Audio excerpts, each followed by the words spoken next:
tonight's matchup, we are in for a show.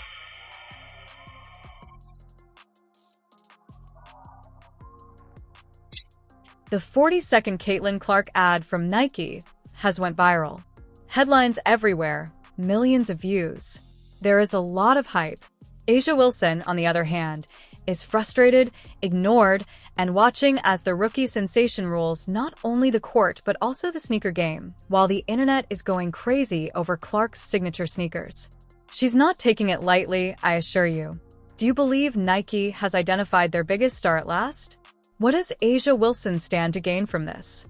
Caitlin Clark's first solo ad since joining the WNBA was finally released by Nike, and the outcome is exactly what you would anticipate from the WNBA spokesperson. Here with you guys today, Nike finally delivers Caitlin Clark PE. This isn't simply another brand partnership from Nike. It seems like a big, unmistakable statement that perhaps, just possibly, they have now realized they have been funding the wrong side of the league all along. And this one must hurt if you're a fan of A'ja Wilson. On May 6th, 2025, Nike launched A'ja Wilson's trademark sneaker, the Nike 01, in the pink Aurora shade. What's up, everybody? This is A'ja Wilson from the Las Vegas Aces. Clearly, I had too much fun at my jersey retirement party, but I'm here to dive into the A1. Man, it feels pretty surreal to know that I am a Nike signature athlete and I have my first shoe, the A1. According to reports, the first shoe release went incredibly well and sold out in 5 minutes. There was a significant aftermarket demand, as evidenced by the $230 to $300 resale prices on sites like eBay and Stocks, which were more than twice the $110 retail price. It was first everything A'ja Wilson could have imagined. In less than 5 minutes, the pink Aurora hue was completely gone from the stores. An important turning point for women's basketball in general as well as for her career. This is where things start to become pretty interesting. Nike didn't simply put A'ja Wilson's name on a sneaker and be done with it. They went all in. To make the Nike A1 a reality, they collaborated closely with her for 2 whole years. It was not hurried. She was treated like a VIP by them. A'ja was completely in charge of the design, choosing the materials by hand, and ensuring that the shoe communicated her story. She created her own unique logos. The details included hidden messages. The pink Aurora coloring had significance and wasn't merely for show. That sneaker's every seam and curve was deliberate. A little bit more about the shoe, like the details, what some of the Easter eggs are. Ooh, yes, we have plenty of Easter eggs on here. Obviously, I feel like the biggest thing is the ring because it just looks amazing. You can see it in all aspects wherever you are. It's blinding, like, wow. Right. Show your eyes, show your eyes. She briefly served as the spokesperson for WNBA merchandise, the league's top selling point. Interviews came flooding in. Courtside, her sneakers were being rocked by fans. Then, however, things began to change. The excitement subsided. Sales fell. Chatter on social media subsided. And Nike released a stunning new ad right when the focus was starting to wane. This time, it's for Caitlin Clark, not A'ja. The story abruptly shifted. Everything the A1 had going for it was immediately eclipsed by Clark's shoe campaign, which was accompanied by a wave of buzz, influencer support, and a viral online reaction. It felt like someone else was quickly taking what had previously been A'ja's moment. The fact that Nike didn't even release a specially designed Caitlin Clark sneaker was the most absurd aspect. Just a limited edition Kobe 5 Pro PE with Caitlin in the commercial, available in midnight navy, bright red, and university gold. But the excitement was incredible. Nike Basketball's X account released the 40-second ad for the new sneakers on Monday, June 29th, and it quickly went viral on Instagram and YouTube. Calm, attentive, and locked in, Caitlin Clark is shown putting on her sneakers in the opening scene of the advertisement. However, the camera focuses on her eyes as she tightens her grip on the laces. They change, slit, and glow yellow in an instant. It hits hard, but it's a blink and you miss it shot. An homage to the legendary Black Mamba persona of Kobe Bryant. The shoes were sold out on Nike's website in less than a minute, indicating that everyone was watching. Less than a minute, indeed. There was a clear message conveyed by that moment. Caitlin Clark is doing more than just making a difference. The needle is her. The secondary markets then instantly exploded, with resale values rising from $300 to $600, as was to be predicted. An incredible increase over the initial price of $190 at launch. A'ja Wilson's shoes have been sitting unopened on the shelf since they were first shown to the public, gradually moving toward the clearance area. Nike made every effort to turn A'ja Wilson into their next great star before Caitlyn arrived. They gave her a $20 million annual deal and assisted in creating compelling advertisements that portrayed her as the underdog. However, the unfortunate reality for A'ja is that you cannot impose what Clark inherently contributes. In her first season as a WNBA player, Caitlin Clark received a huge $28 million endorsement contract with Nike, a gesture that caused many people to raise their eyebrows. Legends and WNBA veterans questioned why a rookie was given such a large salary before she had even established herself in the league. However, all of that hubbub stopped as soon as Clark put on his Nikes and took to the court. Her presence, her skill, and the immediate spike in attendance and ticket sales were all very clear. She was more than a novice. She was a sensation. Furthermore, Nike's venture didn't seem risky at the time. It appeared to be a maneuver of power. While Clark was already making waves from her undergraduate days, Nike attempted to spoon-feed A'ja Wilson as much as they could. Her economic impact on the city of Iowa was an astounding $82 million.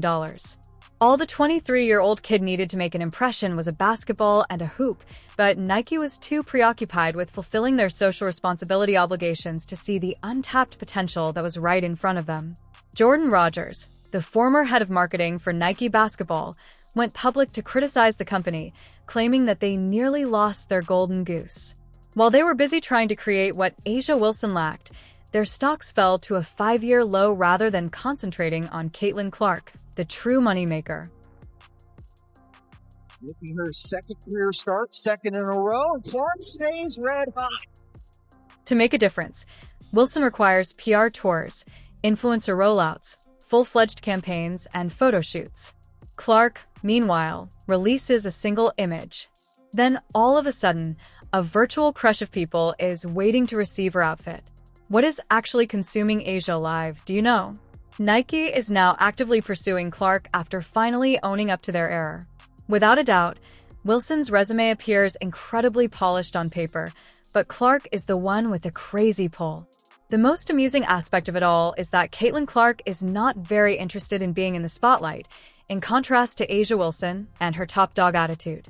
Caitlin's modesty peaked during the post-game media availability following her first WNBA triple-double against the Atlanta Dream, and Aaliyah Boston was there to make fun of her for it. But like obviously 13 assists, like that means my teammates made 13 shots off my passes, so that goes to them. But I mean, I don't know. She's so humble, isn't she? Well, I don't know what to say. Let me tell you. I mean, it's great. That's I don't know. Pretty cool, Caitlin. Great job, sister. And that's precisely what's making this whole thing so crazy. Clark isn't pleading for attention here. She is not requesting concessions from the league. She simply appears, executes, and then drops jaws. Nike, however, is unable to maintain its shoe inventory.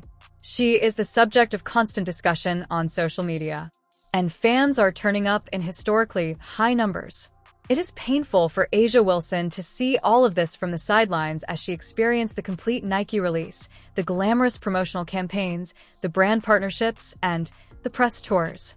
Not only do Clark's shoes perform far better than hers, but Caitlin didn't even attempt to make it work. That is the reason A'ja is furious.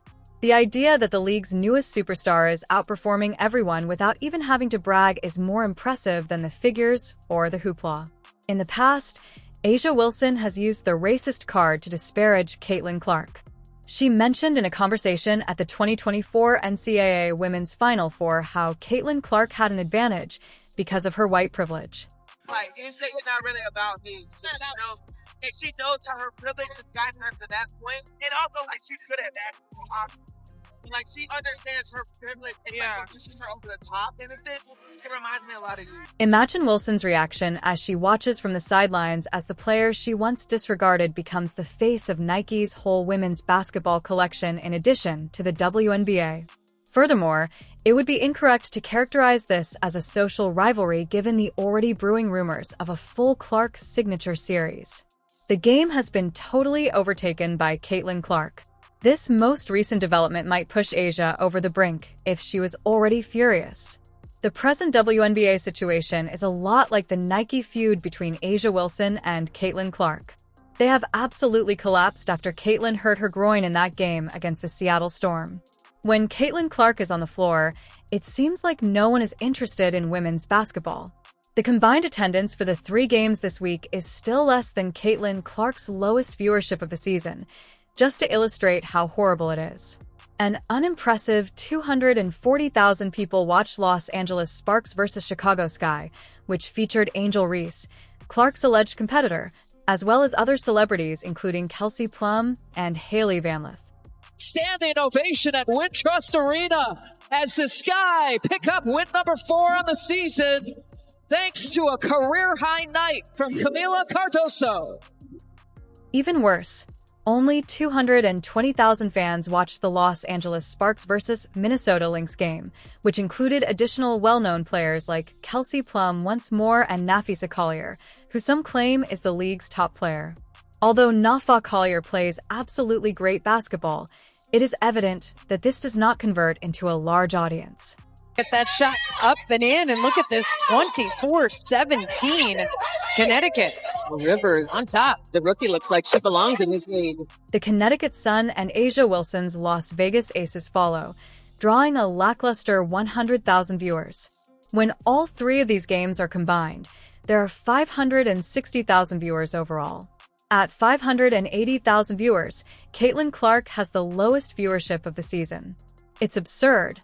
It was past time for Nike to acknowledge this fact and provide Caitlin Clark with the VIP treatment she so richly merits.